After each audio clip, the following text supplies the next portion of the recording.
Good morning, guys. How are we all doing? I am Dan from Trading with Dan. This is our Bitcoin morning update. So if you guys wouldn't mind smashing that like button, we shall go straight over to those Bitcoin for our chart. So we had a very nice pump off just some early releases of some executive order information, and yeah, that is now fully retraced. So yeah, we couldn't maintain above this resistance, old resistance, new support. We couldn't get supported by it, so we dropped all the way basically back down to our next level of our old level of resistance, new level of support, and trying to get supported there. So so far as this being a back test of this breakout, and if we do hold this horizontal level of support, it being a higher high relative to our previous highs, then yeah, it may not be the worst thing. We've obviously then got to get back above this resistance area, and then maybe we can get that break above our more macro level around this $48,000 level, and then continue into the deep 50s. Obviously, failing that, we lose this. The downside is we can lose this horizontal practically where we're at now, a little bit lower, and then yeah, good shot of coming down to these previous lows, at which point we would maybe put in a lower low and then have a bounce and then potentially continue lower. So it is all to play for at the moment. It will be interesting to see how it pans out. Often you get these moves just born off the back of some news article or some piece of news information. They often do get retraced, and now it's a case of can we just bounce and continue onwards and upwards. If we want to go and have a look at the Ethereum USD pairing, similarly dropping into an area of support, so it also needs to hold this rough area and basically follow the dollar direction of Bitcoin to the upside, if that has to be the trajectory, and then yeah, then maybe we'll be okay. Ethereum and Satoshi pairing having a little bit of a bounce here, but obviously nothing major, still looking particularly bearish here. And then similarly on the Bitcoin dominance, not as bad though, as you can see, easing off a little bit, but yeah, we did hit into our resistance area here, so it is trying to get above here.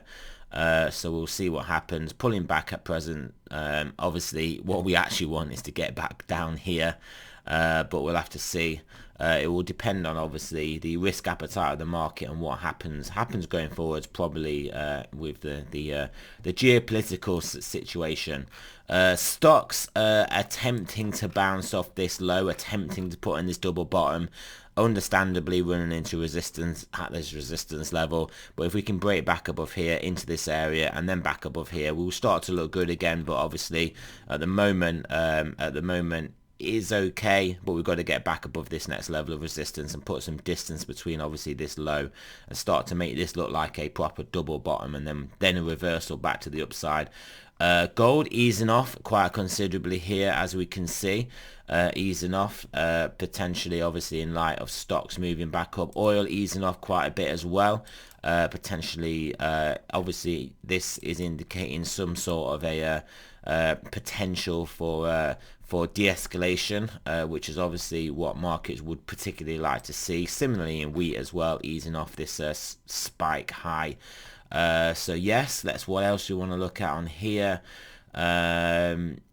Yeah, not too much else. Actually, I take that back. Dollar index also easing off a little bit here. Obviously very bullish, but has got a long way to run to the downside before we can start to maybe target lower areas. Because at present this is just a bullish looking chart. So yeah, potential more pain to come there. But obviously, if things de-escalate, this will come down pretty quickly. So yeah, we can obviously keep an eye on that. 10-year pushing up pretty aggressively again. Obviously partly off the back of risk on, partly off the back of the fact that they can obviously have a slightly higher likelihood of raising rates if things are going to calm down, because obviously with the turmoil the chances of them raising rates as much has been declining. So obviously if we are going to see a de-escalation, then the chances of them increasing rates will probably increase quite quickly, just on the basis that obviously we've got inflation driven higher now. So there is actually a need for even more aggressive rate raises if they're going to use that to tame inflation. Where I think right now the only way they're going to tame inflation is by sending us into a recession. I don't think there is much of an alternative other than that at the moment. So yeah, there we go. We'll look at the stochastics, see how they're looking. 4 hour turning over here, got obviously pretty top here now, turning over.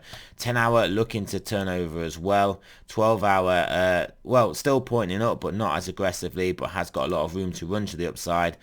Daily was looking to turn back up, but has now continued down. 2 day looking okay.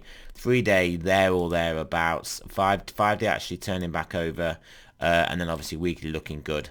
And then obviously we know what bi-weekly and monthly are doing, but so yeah, relative mixed messages. But however, if we do bounce here and start to move back up, those medium time frames will turn back up, and yeah, we can potentially get that momentum. So is it just a bit of a pullback of that news, back test this support and then continue to the upside? That is the bullish scenario. The bearish scenario is we are going to basically come below here.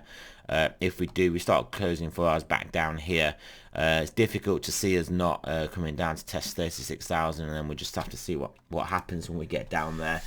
So yeah, that is pretty much it, guys. Remember, this is not financial advice. I'm not a financial advisor. Always do your own research, and I shall speak to you guys soon.